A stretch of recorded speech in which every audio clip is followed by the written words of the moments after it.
Welcome to Lab Life with the Air Force Research Laboratory. Hi, I'm Michelle. And I'm Kenneth. Hello, folks. Today we are joined by Major Nayak to discuss being a test pilot, risk posturing, and how the culture around space testing is beginning to change. In 3, 2, 1. Well, Major Nayak, welcome back to the podcast. Thank you. It's good to be back.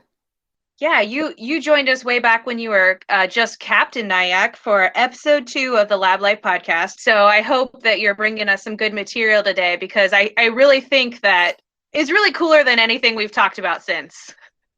Well, I'm happy to be back, and that was a really interesting conversation. If I remember right, it was very, very cold outside at the time. So it's good to be warmer now. What have I been doing since? Well, right after I came back from the South Pole, actually literally the day after I got back, I started at test pilot school at Edwards Air Force Base. So this is it's kind of the Air Force's premier flight training school for advanced testing. So we train test pilots, test engineers, and test weapons systems officers to basically lead and conduct full spectrum tests and evaluations of new aircrafts and aerospace weapon systems. So that was a year at Edwards Air Force Base doing just all kinds of training and testing in all kinds of airplanes. Actually, I think we got to fly about 34 different aircraft as a class. So that was a unique, stressful, but very interesting year. And then I went to work. I'm currently at the 416th Flight Test Squadron, still at Edwards. So I went from maybe negative 70 Fahrenheit to the Mojave Desert, where it was 120 in the shade.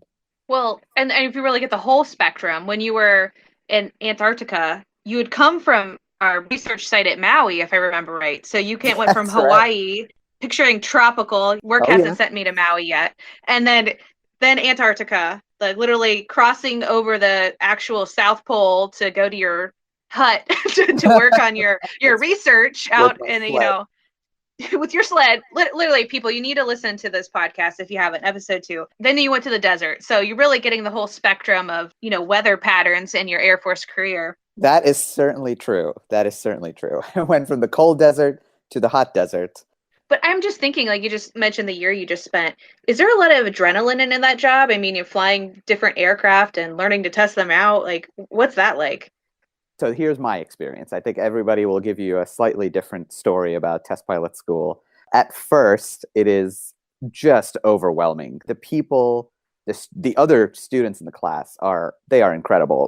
Wherever they came from, whether it was piloting, engineering, or being a weapons systems officer, they were the best at whatever they did. So those folks bring just such a wide, diverse set of experiences that when you sit down and get to know these people, really unique people, I was at least blown away. I was like, wow, this is going to be a whole nother level. And then the intensity that the instructors bring to the daily schedule is, I can comfortably say that I've never been as stressed. In a good way. I learned a lot from that stress, but it was an intense year. It's kind of nonstop. There's classes in the morning, and it's a full-up master's degree in flight test engineering. So you do those academics in the morning, and then you fly in the afternoon. And as they say, every sortie feels like a check ride. So you're graded on every time you go flying. And so somewhere in there, you got to find time to study and to prep for the flights. But you learn a lot about how to make quick decisions about what's important, prioritize that, and make it happen. To start, it was just a complete overwhelming experience. And then over time, I think everybody finds their niche. You sort of find a groove and you figure out how to prioritize things. You know so much more at the end of a year than you thought you could cram in. So I guess what I'm saying is when you start off and you look at all these things that they have scheduled for you, you're just like, there's no way that I can cram all of that into my brain. And by the end of it, they've somehow done it, and it's exciting. And you feel prepared to go out and do this for real. That sounds really intense. And we were joking before we kicked off the podcast that you also have a PhD, so you're like Major Dr. Nayak or something like that. But you just said that this test pilot school is more intense than any schooling you've been through so far. So that's pretty crazy. Absolutely. I think, well, partially it's compressed, right? You got to do it in a year. So there's exams every week that you have to pass. There's flight check rides every so often that you have to pass. And, the pace is set and you either keep up or fall off the train. But also the people that you're with are they take it to another level for you, if that makes sense.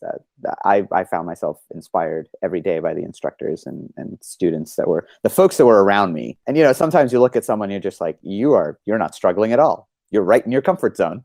And I am I'm running fast to keep up with you. And then sometimes the situation's reversed. And so really, I think what was cool was it was a new form of teamwork, in my opinion. I think my previous research experience, teamwork was a lot more, it was just a different flavor. And this was, I have to accept my shortcomings and I have to understand my strengths when there's a time to offer my strengths to the team and that move us forward. And then there are other times when somebody else is better at something and I learn from them. And so nobody can be a superstar in everything at once. That's the lesson that I learned. We have to work together to figure out how we're going to get this done. There's just not enough time for one person to do everything. So how do we split it up such that we all play to our strengths and learn from our weaknesses? So with that in mind, would you say this is definitely one of the more candid locations you've worked in with people, like you said, having more of the, hey, like this is something you may need to improve on, or hey, like you did really great out there, but this is what you could do better. Like, is this definitely one of the places that you had that connection or kind of grew that out more?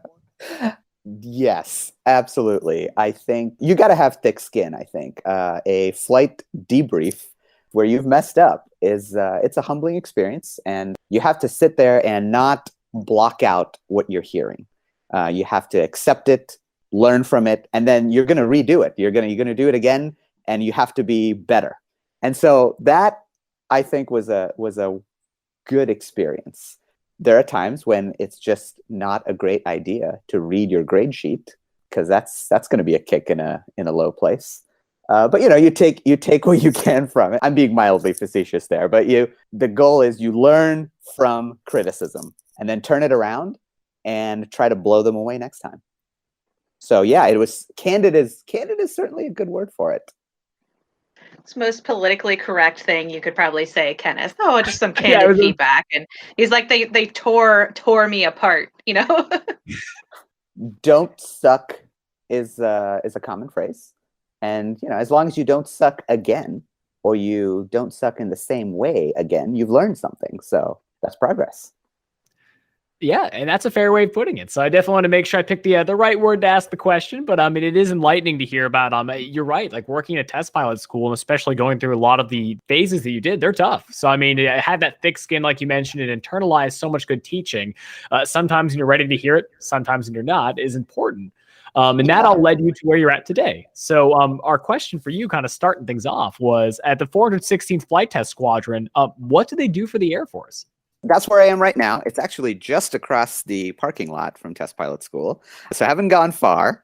The 416th Flight Test Squadron, where I'm at, is a test unit that is responsible for flight tests of the F-16 Fighting Falcon, or as everybody knows it, the Viper. So at the 416th, we do Viper tests of all flavors. Let's see, we do Viper systems test, like improvements to radars, targeting pods, weapon systems that go on the F-16. We do Viper flight sciences testing, so like handling quality improvements while you're doing air refueling or breaking open the flight control computer to add new software capabilities. We also work with foreign partners from around the world, right? We're over 40 countries fly the F-16 around the world. So we work with numerous foreign partners to test improvements to their Vipers and also to make sure that they can work with us in the Allied fight. So that's all of that kind of falls under the umbrella of F-16 test. We also provide test support to 5th generation flight tests. So the great thing about Edwards, flying here sometimes can be like an air show. Just a week ago, I had the fortune to do a sortie with F-22s and F-35s in our flight. While we were waiting to take off, there was a B-52 that was doing touch and go landings. There was a MQ-9 Reaper that was doing its own flight tests.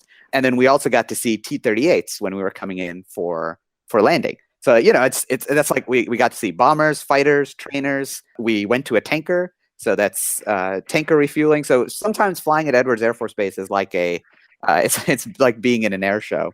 So it's great that there's an F-16 test squadron, F-22 test squadron, F-35 test squadron, bomber test squadron, cargo test squadron. And so we work with our brethren across the fleet to give them a target to test their improvements against. So one of the things I work on, for example, is interoperability testing and pilot proficiency. So trying to help our 4th generation aircraft work seamlessly with our 5th generation brethren. This squadron, the 416th, actually has a very rich history dating back to 1942, when they were the 416th Bombardment Squadron flying B-17s in North Africa and the Mediterranean. So there's a great sense of morale and place at the unit, and that's kind of the 416th. We fly under the call sign Skulls, so we are the Skulls. Skulls rule! Wow. Cool. I mean, I think our Army people are, excited because you just went back all the way to like Army days, Indeed. 1942. That's right. So now in modern day, you're at Edwards Air Force Base, but you're part of the Air Force Test Center, which when you talk about teamwork and stuff, the Air Force Test Center is another center, like Air Force Research Laboratory is a center as part of our Air Force Material Command. So you're our partner out there at Edwards, since we have, research facilities out there as well. Indeed, yes. And we work with our brethren at AFRL Edwards on a couple of projects as well. And something I was wondering, you kind of touched on this true showcase of these different generations and types of aircraft. So what is it like with you working with so many different pieces? Like, do you have to shift your mindset when you're working with a cargo team versus when you're working with let's say a bomber squadron versus a 5th generation fighter? Like, how do you keep it all straight in your head? Yeah, that's a great question. And I think a big part of it is training. And, Test Pilot School very much has this, philosophy that they like to say that with the lessons you learn here, you could test a fighter or you could test a toaster. And it's all the same fundamentals, right? The way you attack the problem, frame the problem, and then come up with how to solve the problem. You can test anything. You can test a toaster. I think that's what it comes down to, whether it's cargo test or fighter test or unmanned vehicle test. It's the same foundation. A lot of these units obviously have Test Pilot School graduates embedded within them. And I think that all of us have the same education, which provides a fantastic foundation, I think, for how to conduct rigorous, systematic aircraft tests.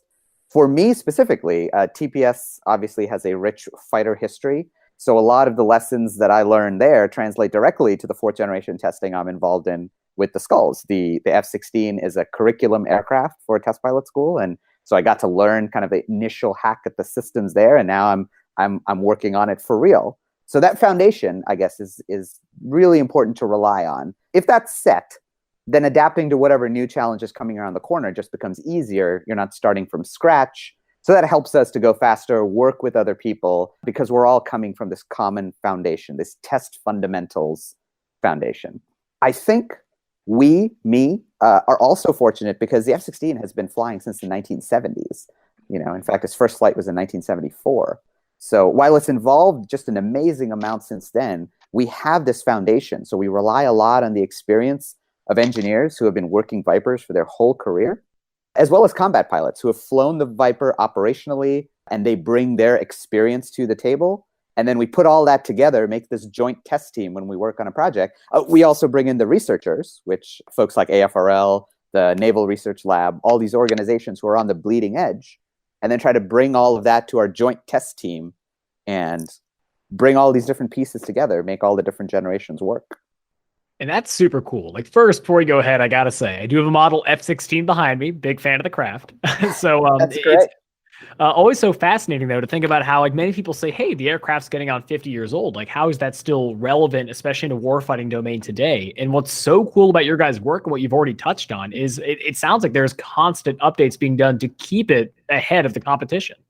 Absolutely. Yes. And those updates are not just for us, they're also for our allied partners, right? The nice thing about the F-16, like I said, 40 countries around the world, 40 plus countries fly the F-16. So improvements that they make, we can apply to our jets and vice versa. I think that the F-16 was designed to be just a daytime general purpose fighter. And now it's been adapted into so many different roles. It's so versatile. it keeps us on our toes, that's for sure. And so, the 416th is also the Global Fighter Power CTF, or the Combined Test Force. So that combined test force concept is crucial, right? So we got the lab as part of that test team. We got the operational folks, the combat pilots, the engineers, the testers. And so that is what keeps it all together, I guess, keeps the F-16 constantly moving forward. Speaking of other updates happening to aircraft, a major project you're working on with the Flight Test Squadron is replacing the T-38 trainer for the new T-7. Why does it need a replacement? That's a good question. And it's especially tricky because you just asked me, how is the F-16 still relevant from the 1970s? And I told you it's still relevant. And now I'm about to tell you about a 1960s trainer and why it's not relevant. However, so the mission of the T-38 is training, right? It's a great jet trainer. In fact, it was the world's first supersonic jet trainer. But it flew for the first time back in 1959. The jet is 30 years older than most of the pilots who fly it. But right now, this aircraft, the T-38, is how fighter pilots learn to fly fighters. This is their first jet, but it's just a different fight for fighter aircraft now than it was back in the T-38's day. So while stick and rudder skills are still the core of what a pilot does, fighter aircraft today they're technological marvels, I think, light years ahead of what the T-38 has. And so a fighter pilot in the combat environment is more reliant on avionics and systems integration. So systems on board the airplane as opposed to the airplane itself. They rely on that rather than the sort of seat of the pants type of flying. So the T-7, or the T-7 Red Hawk, is the Air Force's response to kind of training fighter pilots of the future. So these fifth generation airplanes, digital jets such as the F-22 or the F-35, the systems are more advanced. Learning to fly the airplane is not the challenge. Training pilots to fly while being involved so deep in all of these very complex systems, mission systems on board the airplane, that is the real challenge. So the hope is that the T-7, being a clean sheet digital jet, will allow for an easier transition and a better on-ramp to the advanced fighters that are flying in missions today. And so the 416th is going to be testing prototype T-7 starting in just a few months. And so that's very exciting. For me personally, I was excited. I'm excited to be on the T-7 test team, kind of the exact sort of thing I wanted to be involved with when I went to test pilot school. And that's really cool. Like one thing I was kind of wondering as well, you kind of touched on that. For a lot of folks, especially thinking about fifth generation fighters, are you able to kind of go into that headspace of what it is like to work in a digital fighter and why that is so different? In a way, I think that we have, at least for me personally, because it's just an entire airplane, there's so much test that needs to be done. We tend to focus on our little piece of the sandbox. But absolutely, I think folks at different levels are doing that. Very cool. So, I mean, that's a really cool way of kind of showing what you guys are not only doing currently, but kind of what it looks like to work at the 416th. A lot of stuff you touched on, which is really cool, is just how unique it is to test in this space. But if you were to have, let's say, to condense that all down, what makes testing the Air Force such a unique experience? And why is it so cool to be part of it? Well, I think every tester is going to give you a different answer to this question, but I'll give you mine. First, let's see. I don't know if it's necessarily unique, but I like that the Air Force has an entire organization centered around development and test. So what that means, it's got one foot in research, which is my background. And obviously, you guys know this very well, working for AFRL. So it's got one foot there. But it's also sort of the final gateway between an aircraft or a system leaving the development domain and sort of going out to the fleet, right? So production. So the test professionals, I think, are gatekeepers in a way, and I love being part of that environment. One foot in research, one foot in operations, and we're trying that balancing act between the two. I think the thing that I find unique about testing in the Air Force is the skills that it builds within me and within my teammates. The skill of asking why and being surrounded by people who also want the answer to why. That's just great. But also, everyone that I work with is operationally minded. And what I mean by that is the folks that I work with understand that at some point we have to call it good enough. But where you draw that line and how you draw that line, especially when it comes to high performance fighter aircraft, I think that's a skill that doesn't really come naturally. That's a skill that's taught. It's an analytical skill. It comes with exposure to the problem set. And that's what I like. That's what I think I find unique, is that the Air Force has this organization that is set up to develop professionals whose job it is to decide where to draw that line. One more thing I think that I find super unique is contingency management. The people that I work with are professional risk mitigators. They've got the right passion, if you will, for what they do. They want to do a good job, but they're always ready and always thinking about all of the contingencies that you have to be prepared for, right? Because tests, there is some risk that you're taking. There are unknowns. You're out there to find the answers, but you're ready for when it goes south. So at least for me, it forces me to be on my game when I come into a mission, to force myself to think 2, 3, 4 steps ahead of the airplane or the test, and to be ready to respond calmly and professionally to contingencies or off nominal conditions. As some of the missions will get your heart racing. You learn on the job to be calm and deal with that. And I think that's a unique skill. It's tough to find exposure to that on a consistent basis. I think we've managed to find that. I find that very unique. Can you even turn that off? Always looking for you just driving your car around and you're looking at all these things that could happen, or in your personal life, because you're just in that mode. That is a fantastic question. Here's what I'll say. So I own a Tesla Model 3, which is a really unique car in that they're constantly pushing software updates to make improvements. So it's the only car I know of, it's the only car I've ever owned that I actually feel it's gotten better since I bought it. But to answer your question, Michelle, yes. So when I get a new software update, for example, maybe 3 months ago, we got a software update that allows us to drive on autopilot on city roads. It stops at traffic lights, starts, holds lanes, changes lanes in city traffic. And my tester brain was very definitely on because, and I feel like this is kind of what I was taught, right? This build-up approach is you don't just jump in at the deep end. You figure out where you're going and what the unknowns are and then walk your way toward it. I felt like I had this response to the Tesla suddenly driving on city roads and stopping at traffic lights and starting at traffic lights. I was very guarded about it, and I felt like I was constantly watching the system. How is it responding? How does it do when the sunlight, when I'm driving into the sunset and my front camera is blinded? I can barely tell what color that light is. Can the car tell? Does it see this truck that's sitting right in my blind spot? Is it going to hold the speed limit? Is it going to aggressively brake?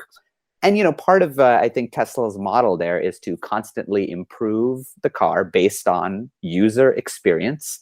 I definitely found myself driving very differently every time I get a new software update, as opposed to when I understand all of the characteristics, then I'm like, okay, I'm comfortable here. I'm not comfortable here, so I'm just going to kick it off and do it myself. Yeah, so I guess you really can test a toaster or a car.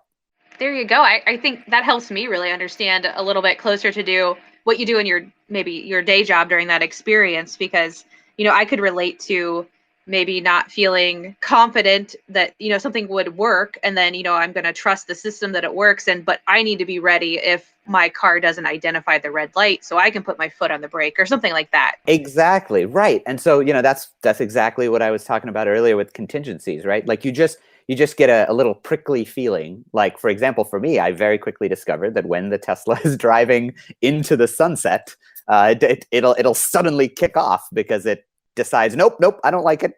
I have it already disabled. And then other times it's just fine, and I know I can be a little less interactive with it. If we go back a little bit to Ken's kind of question that kicked this off, he was talking about testing in the Air Force. And, the Department of the Air Force now is the actual service of the Air Force and the Space Force. Right. You have quite the research and background in space, and obviously AFRL has a huge mission around space. How is that playing into your experience at Edwards? One of the conversations that's ongoing for Space Force is the setup of a space test pilot school. And so, like Ken and I spoke earlier, TPS started as a 3-month course and then expanded to a 6-month course. And then they added another 6-month just for systems, making it the kind of year course that it is today. But it took 50 years and it's evolving. And so Space Test Pilot School, the goal there is, okay, now the Space Force needs testers at all levels who can plan and execute high-risk tests in space. People who can figure out how to push our space vehicles to their limits in a safe and rigorous manner. so we don't have to figure that out in the middle of a space war. I think Space Test Pilot School, its curriculum, its setup, and its creation of these qualified test professionals, I think it's going to have a huge impact, a historical impact, on how operations in the Space Force go. As a member of the Society of Flight Test Engineers, like I say, if you test an aircraft, you can test a toaster, you can test a spacecraft. In that vein, I am kind of interested professionally, and especially with my background in space tests for Air Force Space Command before it was Space Force, just interested in how they're going to do this, and the mentality of space test and what that takes. And I think that would have been our next question, because you've written a paper about the importance of changing the culture around space testing. What does that involve? What are you asserting in your research? Yeah, absolutely. So let's set the stage a little. Here we are with a new branch of the military, the Space Force, the newest since the Air Force itself. We know space is now a warfighting domain, a contested place where we're going to need to have an operational capability. But I think operations begins with test. To eke out all the capabilities from a space vehicle and to determine what the limits of our warfighter spacecraft are against the enemy, we need to test. We need to figure out where those boundaries are. I think that's fairly intuitive. I think most people would agree with that statement. Yeah, we need to know where the limits are. But here's the problem. That's, at least to date, that's not the mindset that space professionals have trained with. We're used to protecting space assets like they're one-of-a-kind diamonds, because in a way they are. Once we launch them, it's not like we can repair them, and they cost a lot of money.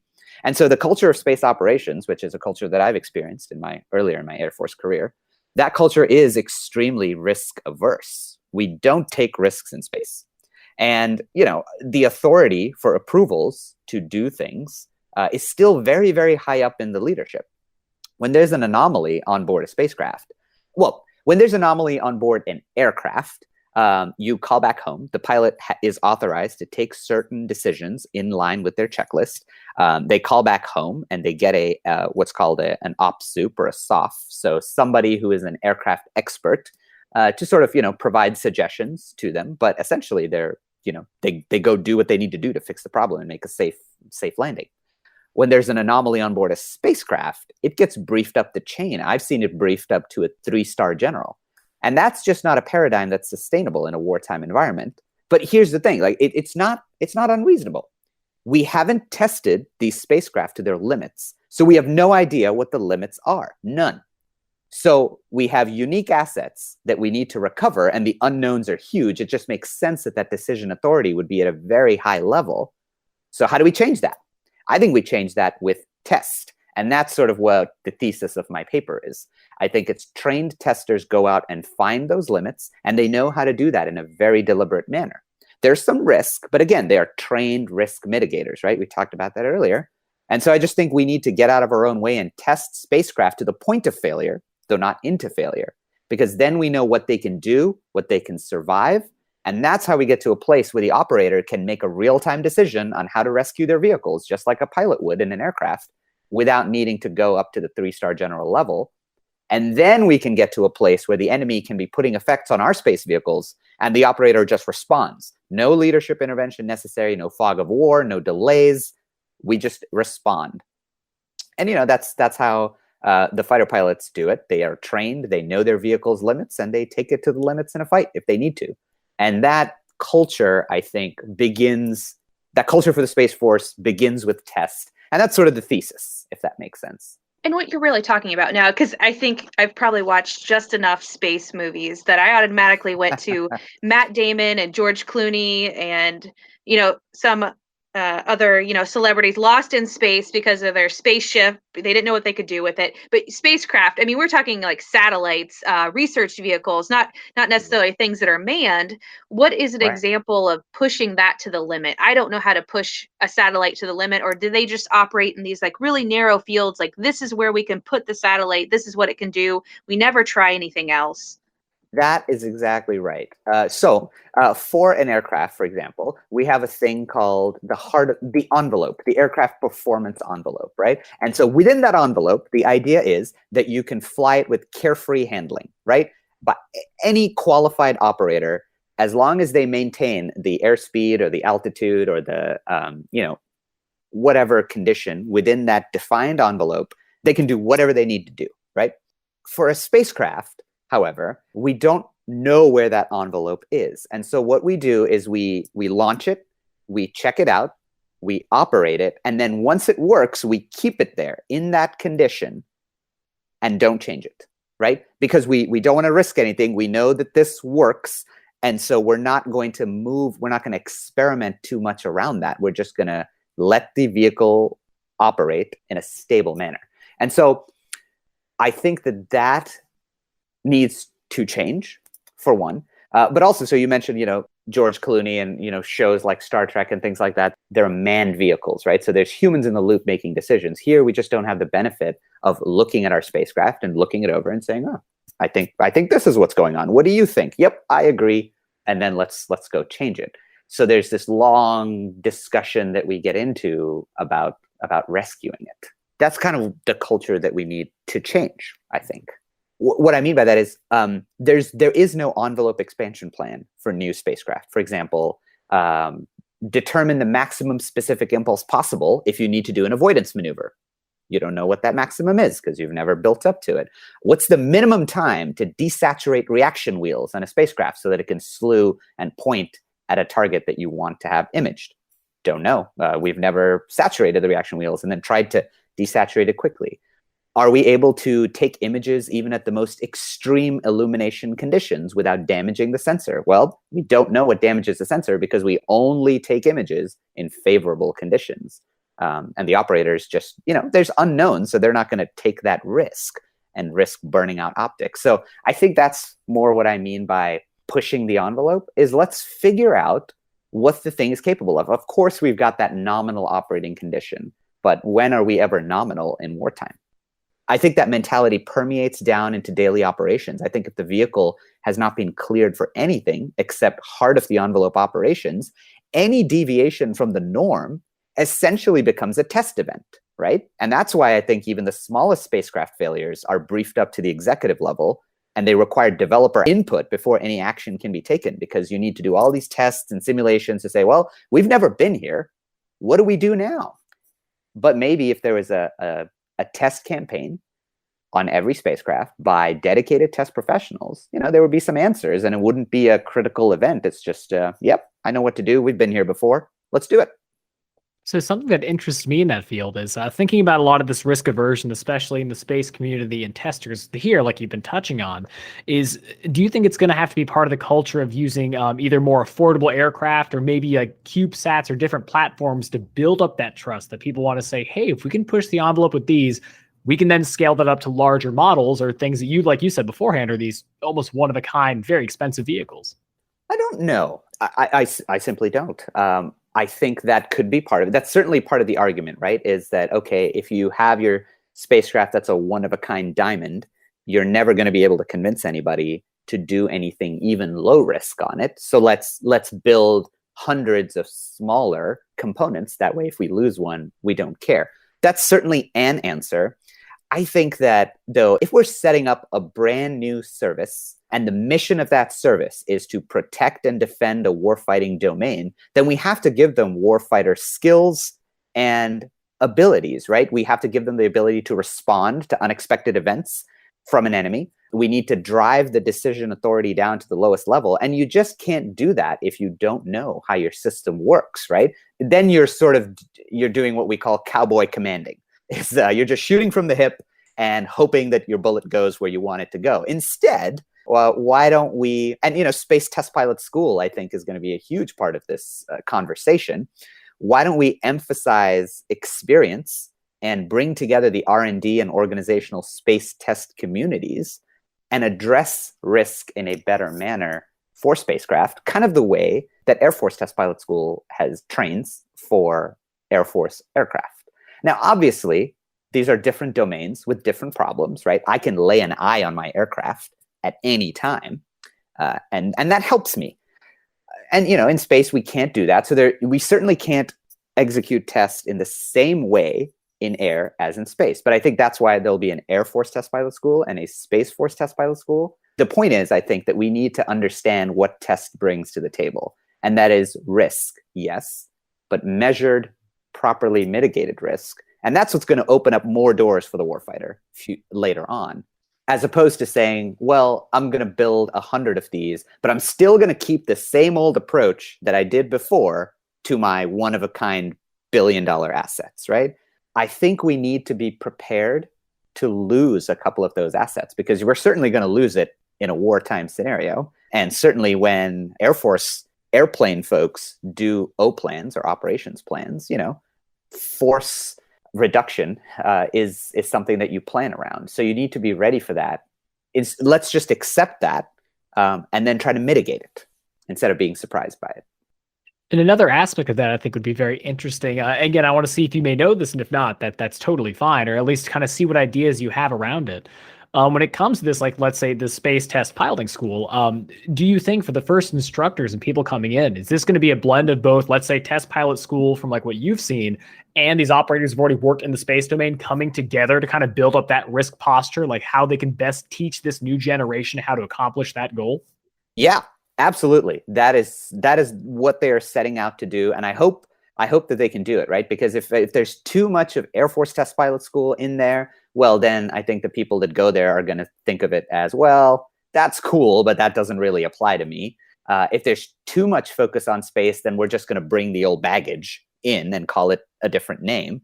So yeah, I think it's great. And the Air Force Test Center is 100% supporting the setup of the Space Test Pilot School. Right now, they have a Space Test Fundamentals course. So the first class was just selected for that. And these are folks that are experienced in space test and are going to be coming to Air Force Test Pilot School to receive a short course on how to do tests, right? How to test a toaster. And then, hey, you take that home to space and tell us how our lessons apply to your domain. I think that's a great place to start, because that's how Test Pilot School started. It started with a 3-month course and it grew from there. And so, yes, exactly what you said is what I hope happens. If you could look into your own, the future of your own crystal ball, do you see yourself maybe helping teach in that arena, or are you signed up on a mission to Mars yourself, or did you sign up to try to become an astronaut? What's the future for you? You've been Antarctic windsurfing, testing all these different aircraft. What's next? Oh God, I wish I had the answer for you. I really do. I think about that all the time. Like, what do I want to do next? I don't know. Ask me in a year. I'll maybe have a better answer for you, but I don't know. So I'm loving what I'm doing right now. Like we talked about the T-7 earlier. I think it's incredible to get to test the newest aircraft in the Air Force fleet, and I'm very excited about that. I think at our last podcast we talked about. I was very enthusiastic about my Antarctic research, and I told myself I'd only leave for something really unique, and this is it. And I think my answer is still the same. I would leave this only for something really unique. I just don't know what that is yet. We Right. reached out to about a year and a half later, and still you're doing something way cooler, like you said, from Antarctica in some cases. So I guarantee something just as neat will happen, or you'll be working on something even cooler here. So we'll be meeting again then. Don't you worry. Thank you. I will say this, like when folks ask me, what has the Air Force done for you? It's like, well, I think I mentioned this on our last podcast, is I don't really know any other place where I could go from being an Air Force research lab, like literally basic researcher, to going to the South Pole, to backseating in supersonic airplanes, to doing space operations, leading space operations, to getting a PhD. Like these are all very wildly different things that the Air Force has allowed me to do and stay employed. And I can't think of, at least, a civilian job that combines all of those wildly different fields into one job, one paycheck. Yeah, I haven't seen it, So now that we've had a pretty good conversation talking about space testing and kind of getting a good idea of what you've been doing, to kind of like round things out here, do you have any advice for people looking to get into the Air Force, or even doing something similar to you? You've had such a unique journey. What kind of wisdoms do you have to share with newcomers? So are we talking about newcomers to the Air Force, or people who are thinking about joining the Air Force? I would say, let's say people considering joining the Air Force. What would you tell them? Well, the first thing I would say is know what you're getting into. There's good and there's bad to everything, but as long as the good works for you, and it's an enriching experience, then chase that experience. So the first thing I would say to if you're considering joining the Air Force, know what you're getting into. What is your career field like? What are the opportunities that'll be available to you? And does that mesh with what you're passionate with? Because there's no job that's perfect. Even an astronaut, I'm sure. I don't know this personally, but I'm sure there are days when they wake up and they're just tired of being an astronaut. But what keeps them going are the good things, the things that they are passionate about, that they feel the job gives to them and that they can give to the job. And I think that's true for any job, right? I mean, no matter what job it is, the president being the chief of staff of the Air Force, being the brand new lieutenant to the Air Force, or a airman first class. I think just know what you're getting into, understand what you can bring to the job, and then try to make the job work for you. I think there are so many unique opportunities, right? So I've had the opportunity to be an engineer, a scientist, and then an engineer again in wildly different fields. So space, kind of a space operations, planetary science, and now flight test engineering. That's across the development spectrum. I would say that there are many leaders in the Air Force that try to put their hands up and say, what do you want to do next and how can I make it happen for you? And as long as we have those people in leadership positions, and you can find those people in the Air Force, you're going to find something that makes you happy. Yeah, we've certainly heard some amazing stories. Just the people we get to interview for this podcast. I think they would all are not all of them, but many of them have said they have the best job in the Air Force. Right. What is that intersection of things I care about and things the Air Force needs me to do? If I can find myself in that intersection, boy, it's going to be a mutually beneficial relationship. And that's what everyone's looking for, right? Yeah, because I would much rather talk to someone that has gone to Antarctica than be that person that's dragging the sled across the actual South Pole. Like, it's really cool. I get to tell my friends, like, I got to talk to this guy that was walking across the South Pole. Not like I was there, And my fingers really hurt and I haven't had feeling in them for 2 weeks. Valid. Yeah, Valid. exactly. We all have our callings, but I have one final question that's just been like in my head.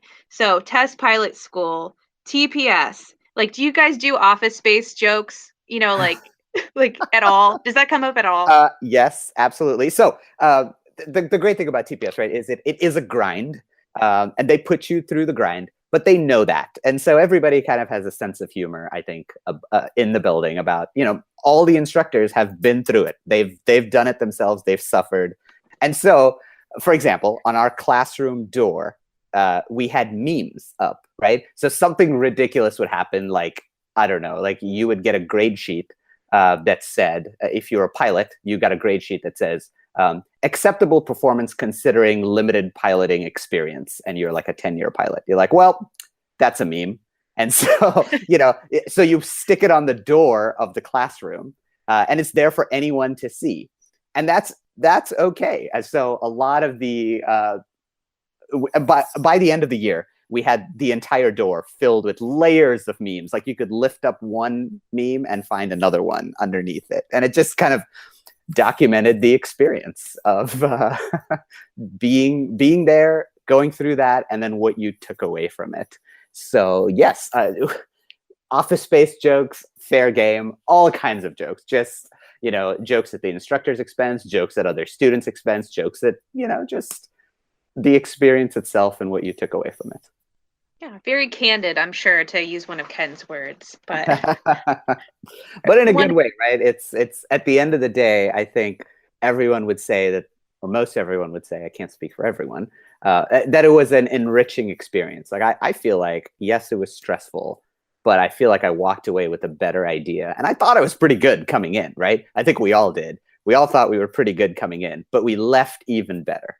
And that's a pretty unique thing to be able to say, is I feel like I learned how to manage my own stress better, take criticism better. And those are life skills that I can take with me throughout my career. So, and a couple of jokes along the way, just to remember the good times.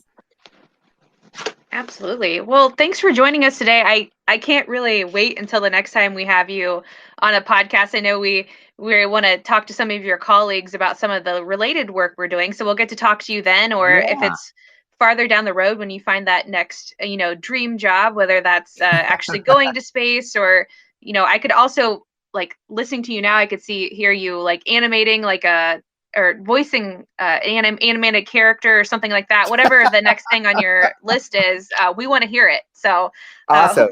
hope to talk to you soon. Thanks for joining us today. Yeah, absolutely. I hear you guys are going to talk to some former coworkers of mine at AFRL Space Vehicles.